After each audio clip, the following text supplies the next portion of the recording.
Morning, praise the Lord. दिन की शुरुआत परमेश्वर के वचन के साथ।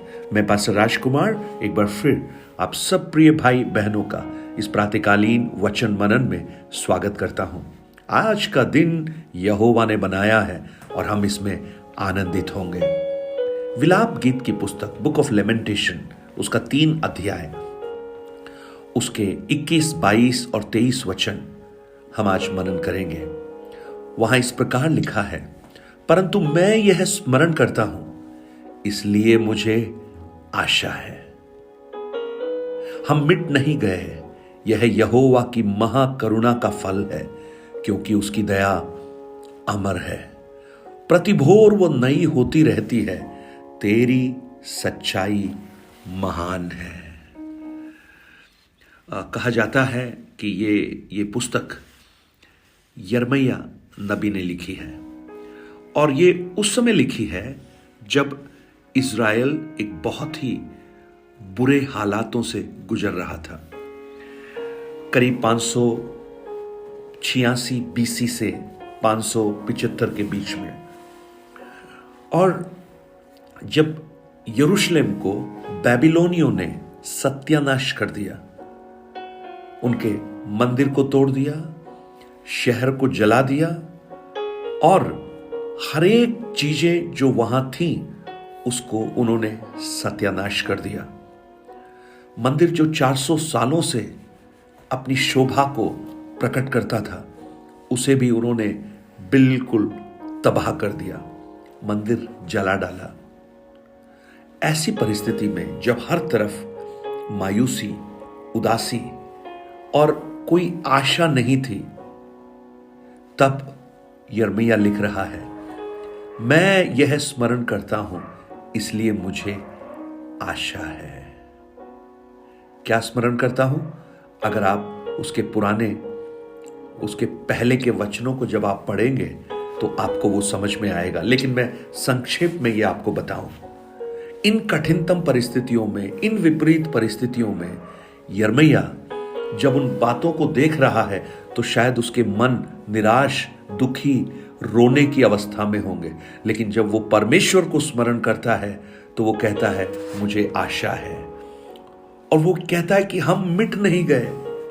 इंग्लिश में बड़ा खूबसूरत है 22 वचन को, it is of the Lord's mercies that we are not consumed. मतलब हम जला दिए नहीं गए। यानी जब मंदिर जल गया, घर जल गए, सब कुछ जल गया, वो कहता है हम तो जिंदा हैं। ये उसकी करुणा है, महाकरुणा का फल है और उसकी दया अमर है। यहां कोई भी चीज अमर नहीं है, सब कुछ खत्म होती है थोड़े समय के बाद, लेकिन एक बात के लिए यिर्मयाह कहता है, उसकी दया अमर है। वाह! आज भी जब हमारे जीवन में ऐसी परिस्थितियां होती हैं, जब हमें कोई भी आशा की किरण दिखाई नहीं देती, तो ये यिर्मयाह हमें याद दिला रहा है, ये वचन हमें याद दिला रहा है, हमें परमेश्वर को स्मरण करना चाहिए।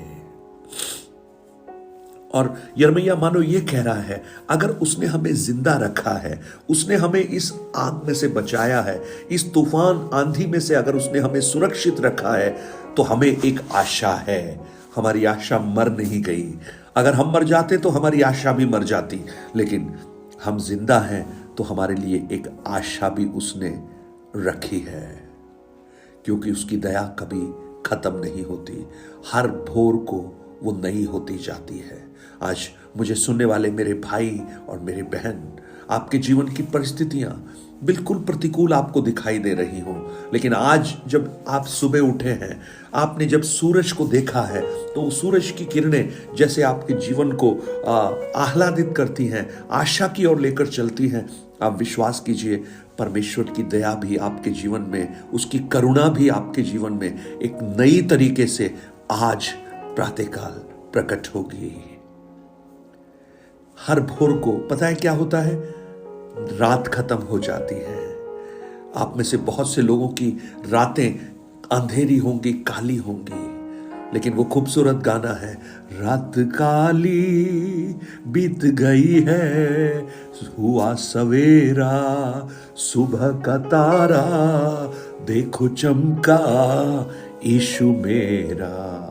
आज जब भोर हुआ है तो अंधेरा खत्म हो गया है, नाइट खत्म हो गई है। आज मेरी प्रार्थना है आप लोगों की वो लंबी काली रातें, दुख से भरी हुई, निराशा से भरी हुई, हालेलुया, वो खत्म होकर जैसे सूरज की किरणों ने एक आशा का नया संचार किया है, ऐसे ही परमेश्वर की महाकरुणा आपके लिए नई आशा का संचार करे।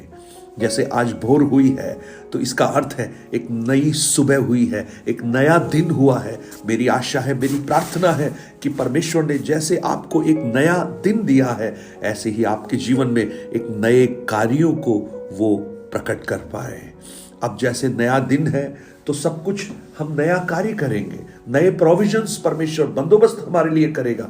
मैं आपके लिए प्रार्थना करता हूं परमेश्वर के नए बंदोबस्त को आप इस नए दिन में देखें। और आप जब रात को सोकर जब उठते हैं, रात में कमजोरी अगर होती है, लेकिन जब सोकर उठते हैं तो एक नई ताजगी से आप उठते हैं। मेरी प्रार्थना है परमेश्वर आपके जीवन में इस नए दिन में नया बल दे, हालेलुया, और उन चुनौतियों का सामना करने के लिए नया अनुग्रह और दया आपके जीवन में प्रकट करे। तेरी दया महान है, वो प्रतिभोर को नई होती जाती है। तेरी सच्चाई महान है। आज आपके जीवन की प्रतिकूलताओं के बीच में अगर हम इस वचन के अनुसार परमेश्वर को देखना प्रारंभ करें, परमेश्वर के कार्यों को स्मरण करना प्रारंभ करें, तो हम ये कह पाएंगे कितने लोग रात को सोए उठे नहीं, लेकिन जैसा दाऊद कहता है, हम रात को लेटकर सो गए और परमेश्वर ने मुझे उठाया।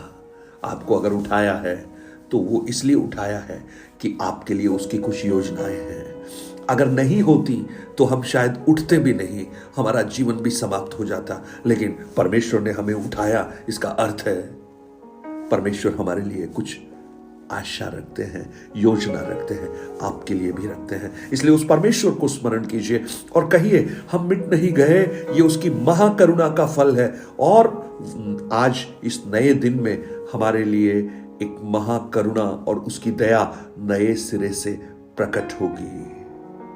अगर आप ये विश्वास करते हैं तो निश्चित रूप से प्रभु का कार्य आपके जीवन में अद्भुत तरीके से प्रकट होगा।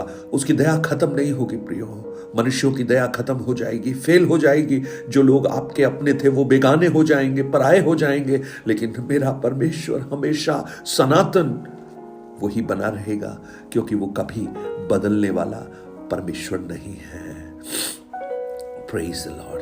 एक नयापन, एक नई ताजगी, एक नई करुणा, एक नई दया, एक नया कार्य, नया छुटकारा, नई चंगाई, नई आशा प्रभु आपके जीवन में आज प्रातःकाल प्रकट करे, मेरी प्रार्थना है। स्वर्गीय पिता, हम आपको धन्यवाद देते हैं आज के इस दिन के लिए जो आपने हमें दिया। ये भोर नई है, ऐसे ही हम भी ये विश्वास करते हैं आपकी करुणा भी नई है, आपकी दया भी नई है, आपकी कार्य भी जो हमारे जीवन में हो रहे हैं वो भी नए हैं। धन्यवाद, आपने इन वचनों से हमसे बात किया, यीशु के नाम से, आमीन आमीन।